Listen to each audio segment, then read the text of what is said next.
Hello friends, welcome to a new video. In this video, we are going to discuss about Fermat's principle and the derivation of Snell's law from Fermat principle. So before going to video, I have a request to you. If you are new here, please subscribe this channel to get more such videos. So without any further delay, let's go to the topic. Okay, so see,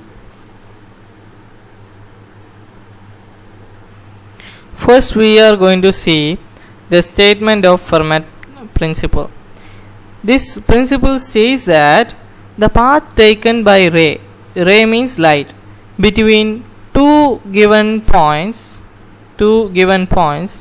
is that the path that can be traveled in the least time. That is, if you have 2 points A and B, then light travel in a path which take least time. Okay, suppose this, what is the specialty of this path? It take least time. Okay, not least distance, least time. Okay, that is Fermat principle, the path that take least time.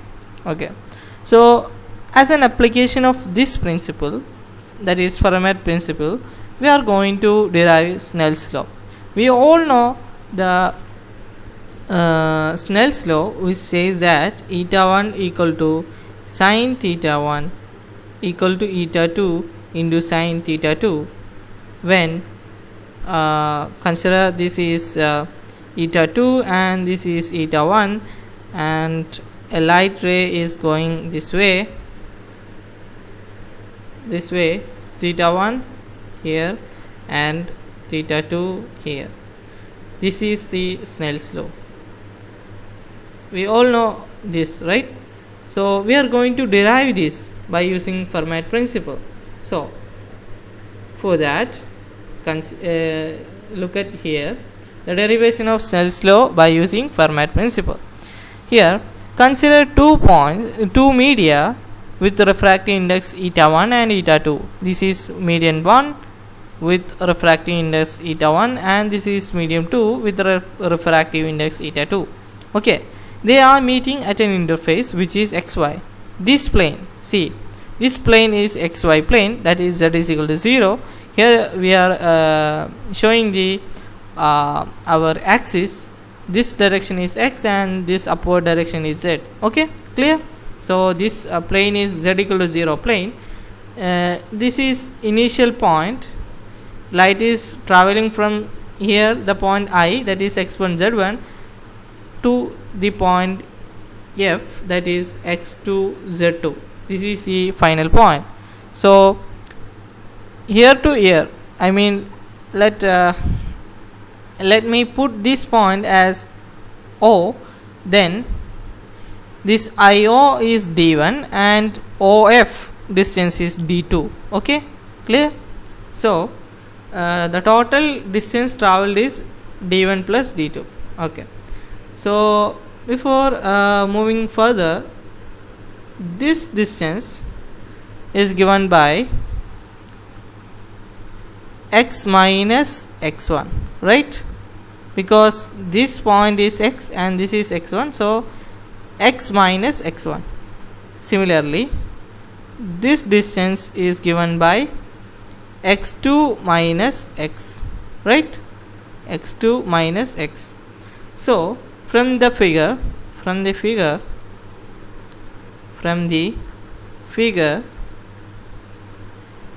we get sine theta 1, that is opposite side by hypotenuse. Okay, x minus x1 by d1. Similarly, sine theta 2 equal to opposite side is x2 minus x by hypotenuse d2, right? So we got the value of sine theta 1 and sine theta 2. We use this in in upcoming section. Okay, let's move. So we are going to write the time taken by light to travel from I initial point to final point. So that time we all know velocity is x by t and t is x by v, right? This is the basic formula. Okay, so the total time taken is t, which is equal to this distance d1 which is traveling by velocity v1. So in the medium 1, velocity of light, let's say v1. Okay, this is velocity of light in medium 1. Similarly, v2 is the velocity of light in medium 2. So this is the time taken in the to cover the distance d1, and the time taken to cover the distance d2 is d2 by v2. Okay, this is clear. Okay, now multiply both sides by c. C is the velocity of light in free space, so c into t become c d1 by v1 plus c d2 by v2.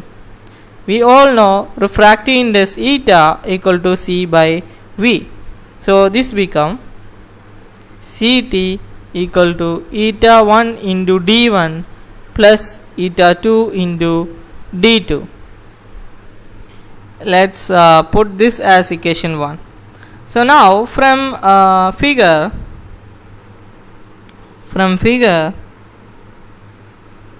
we can write d1, the distance d1 is the distance between 2 points, that is this point O and this point I. This point is x comma 0 and this point x1 comma z1. So that distance is nothing but root of x minus x1 whole square plus z1 square. Okay, similarly d2 is equal to distance between x comma 0 and x2 comma z2. So d2 is x minus x2 whole square plus z2 square. Ready? So now rewrite the equation 1. Ct equal to eta 1 into, instead of d1 we can write root of x minus x1 whole square plus z1 square plus eta 2 into root of x minus x2 whole square plus z2 square. Now this is the point where we are going to use Fermat principle. What Fermat principle says that the path which take least time. So this is the function of t. Okay, so we are going to minimize this.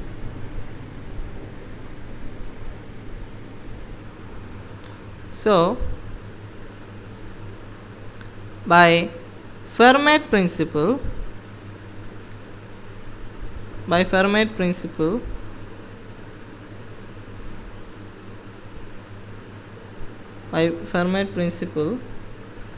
we need to minimize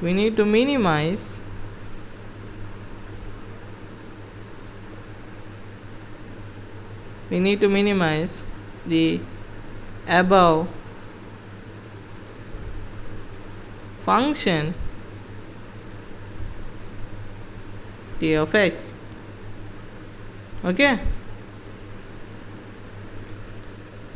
that is nothing but differentiate with respect to x and put equal to 0 bracket. Nothing but differentiate equation 2 with respect to x, put equal to 0. Okay, ready? Now eta 1 into differentiate this quantity with respect to x, we get 1 by 2 into root of x minus x1 whole square plus z1 square, okay, into inside this quantity 2 into x minus x1 plus eta 2 into 1 by 2 into root of x minus x2 whole square plus z2 square into this quantity into 2 into x minus x2, this equal to 0. What we doing is differentiate t, which is a function of x here, with respect to x and putting 0. This is what we are doing here. Clear? So this 2 and this 2 will get cancelled, and similarly this 2 and this 2 will get cancelled. Now we know this quantity, see, this quantity is nothing but d1 and this quantity is nothing but d2. So we can write this as eta 1 into x minus x1 by d1 plus eta 2 into x minus x2 by d2 equal to 0. So eta 1 into x minus x1 by d1, this is nothing but x minus x1 by d1 is sin theta 1. So we can write sin theta 1 plus eta 2 into x minus x2 by d2. x2 minus x by d2 is sin theta 2. So x minus x2 by d2 is nothing but sin theta 2.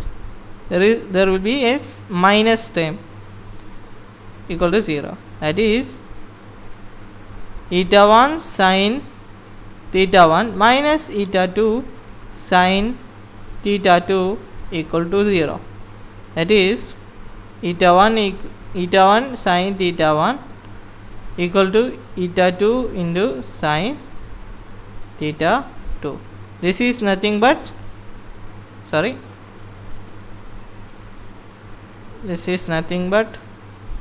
Snell's law.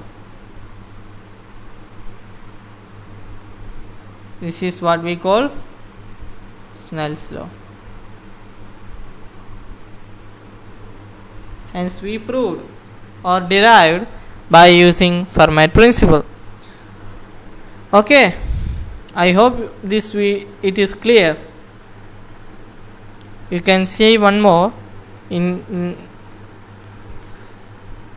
We drawn this figure and mentioned these quantities, and sin theta 1 and sin theta 2 from this figure. Similarly d1 and d2 from this figure. Then we initially find out total time taken, and then we get this formula. Then we differentiated this with respect to x. That is the Fermat principle. That is, we minimize the above function and put equal to 0. Then we get this. This is what Snell's law. So this is one of the application of what is called Fermat principle. Okay. So I hope this is clear. If you have any doubt, then please comment below, and if you like this video, please subscribe this channel called Physics Bro for further such videos related to physics. So once again, thanks for watching.